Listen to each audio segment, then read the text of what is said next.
నిన్న వైసీపీ మాజీ మంత్రి వెల్లంపల్లి గారు పవన్ కళ్యాణ్ గారి గురించి ఒక 2 మాటలు మాట్లాడడం జరిగిందండి. అదేనండి, మన కొబ్బరిసిప్పల మంత్రి ఉన్నారు కదా, ఆయన గారు పవన్ కళ్యాణ్ గారు తండ్రి గారి గురించి మాట్లాడడం జరిగింది. వెల్లంపల్లి గారు, మీ వైసీపీ వాళ్ళు మొత్తం ఒక్కసారి పవన్ కళ్యాణ్ గారు గతంలో ఏం మాట్లాడారు, ఇప్పుడు ఏం మాట్లాడారు, ఆ క్లిప్ తెప్పించుకొని చూడండి. ఫస్ట్ ఏంటంటే, ఆ రోజు మాట్లాడింది, మా నాన్నగారు మా నాయనమ్మ దీపం వెలిగిస్తే దాంట్లో సిగరెట్లు కాల్చుకుంటే ఏమవుతుంది అనే భావజాలాలతో బతికేవాడు, క్రమేణా ఆంజనేయ స్వామి భక్తులయ్యాడు అని చెప్పారు. ఒక్కసారి బాగా తినండి, వీడియోలు తెప్పించుకొని. పిచ్చి మాటలు మాట్లాడకండి. ఎన్నిసార్లు మాట్లాడతారు సిగ్గు శరం లేకుండా? చచ్చిపోయిన వాళ్ళ గురించి కూడా మాట్లాడుతున్నారు మీరు. కొంచెం అయినా బుద్ధి తెచ్చుకోండి. రెండోది వచ్చేసి, టీడీపీ పార్టీ అనుసంధానంగా పనిచేస్తుంది జనసేన పార్టీకి ఐడెంటిటీ ఎక్కడుంది అని మాట్లాడుతున్నారు. అసలు వైఎస్ఆర్సీపీకి ఐడెంటిటీ ఎక్కడుంది? అది కాంగ్రెస్ పార్టీ.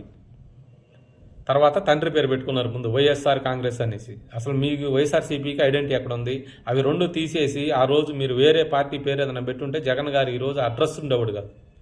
పిచ్చి మాటలు మాట్లాడబోకండి. ఐడెంటిటీ లేని పార్టీ మీది, మాది కాదు.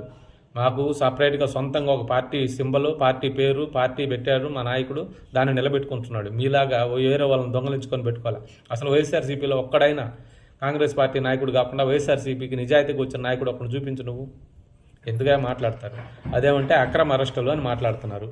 అక్రమ అరెస్టులు ఎక్కడ చేశారు? ఏ ఒక్కడినైనా అక్రమ అరెస్ట్ చేసినట్టు మీరు నిరూపించండి. ఇప్పుడు చేసిన అరెస్టులు చేసిన వాళ్ళల్లో ఒక్క అక్రమ అరెస్ట్ అని చెప్పి ఒక్కటి నిరూపించండి చాలు మీరు, దయచేసి.